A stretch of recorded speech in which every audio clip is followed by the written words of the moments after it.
I've been working with my FS5 camera for a couple of years now, usually with this lens as my walk-around everyday lens. But recently I got hold of this lens. They're both around 18 to 100mm, both constant f4 aperture. But this one is twice the size and weight of this one, and it costs 6 times as much.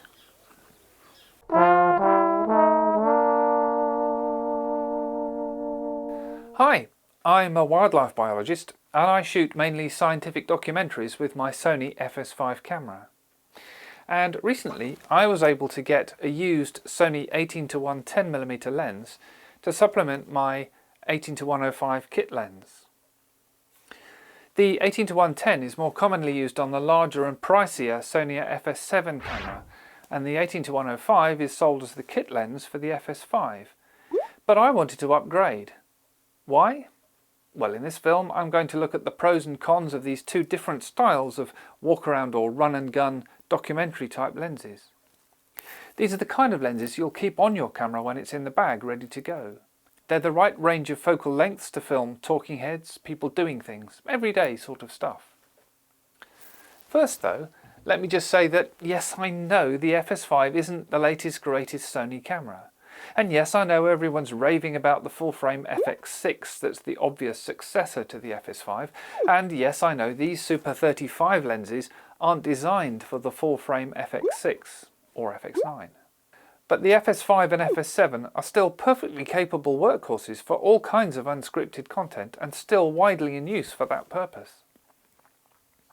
With the launch of the FX6 and FX9, FS5s and 7s are coming onto the used market, so you might be considering one. And if so, you'll need to choose lenses to go on it.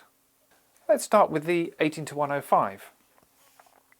Its maximum aperture is f4, not particularly fast, but not disastrous. It has autofocus, although FS5 autofocus isn't startlingly good. It has servo zoom and useful image stabilization. Minimum focus is at 45 centimeters. It's 78mm in diameter and 110mm long.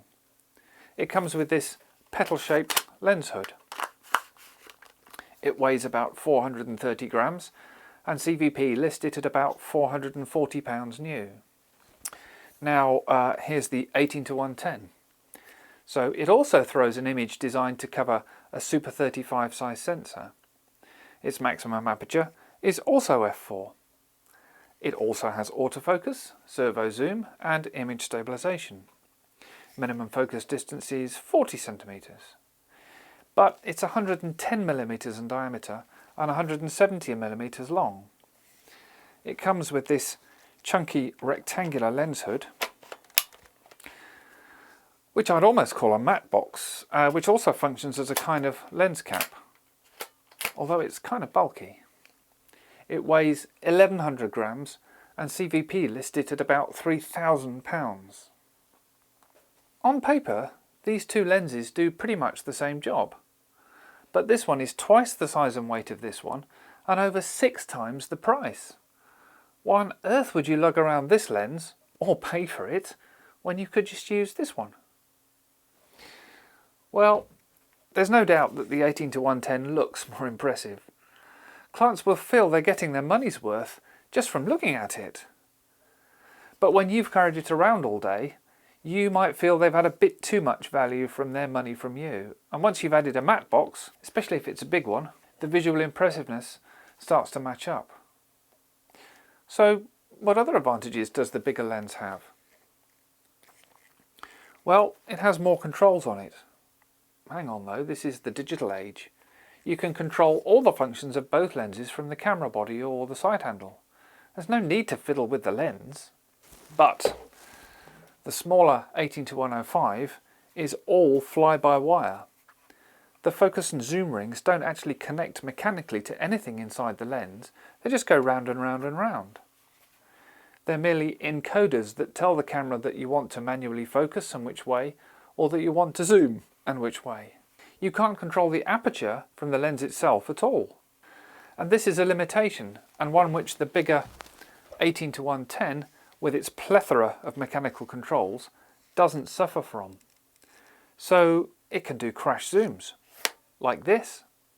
The smaller 18-105 with its fly-by-wire zoom control can only zoom as fast as its little motors can go. The 18-110 can do accurate, repeatable focus pulls because a given speed and distance of rotation on the focus ring will always produce exactly the same change in focus distance. The 18-105, with its focus by wire, varies the amount of focusing movement it makes in response to both the speed and the amount of movement of the focusing ring. So if you're trying a rack focus, you'll miss your focus point 3 times out of 4 and have to keep trying. The 18-110 has its own aperture control ring. Yes, you can control the aperture from the camera body or the side handle, and usually you will. But you can engage the ring on the lens to do it. And then you have a choice of clicky or stepless aperture control. And then you can do this, depth of field pulls. You see, the FS5 and FS7 Mark II have built-in infinitely variable electronic ND filters. And this is just bloody handy, saving you loads of fiddling about with screw-on or slot-in ND filters. Combine this with the stepless aperture control on the 18-110 and you can apparently magically increase or decrease the depth of field by dialing down the aperture and having the camera dial down the ND to match, or dialing up the aperture and letting the camera dial up the ND to match, narrowing the depth of field, perhaps to draw attention to something. And nothing else about the image changes. Pretty cool, eh? The 18-110 is pretty much parfocal. It stays in focus no matter what focal length it's set to. Try this kind of shot with the 18-105 and the camera will hunt for focus at the end of the zoom, or you'll have to refocus for it. Ugh. The 18-110 has almost no focus breathing. The 18-105's framing changes quite a lot as you focus. And this may not bother you, but it's a niggly annoyance for the lens to effectively zoom in or out a little bit as you bring a thing into focus. It can be distracting. Our eyes don't do this, and we don't expect our film or television pictures to do it either. The thing is, in the end, the 18-110, as you'd expect from the price differential, is designed for video from the ground up. I mean, its control rings even have teeth of the right size to engage with the follow focus or remote focus motor. It has the features that video shooters need for moving pictures, and it can pull off those cinematic tricks when required. The 18-105 is clearly derived, at least, from a photography lens. A parfocal doesn't matter in still images. Focus breathing doesn't matter when you're taking a photograph. You'd simply zoom in or out to compensate, or move slightly towards or away from your subject to fine-tune your framing. And you're never going to change aperture in the middle of taking a still photograph. Well, it's rare you'd want to change aperture in the middle of a video shot, but if you do, you'll want to do it smoothly and not in a series of jumps. So if you're starting out with an FS5 or an FS7, which should you go for? Well, for me, both is ideal.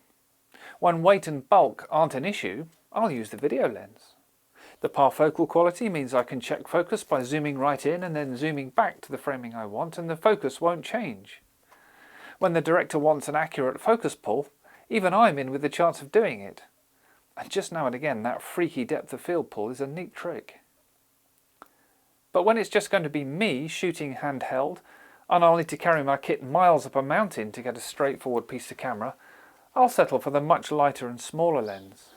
So if you're starting out with an FS5 or an FS7, now maybe you can make an informed choice.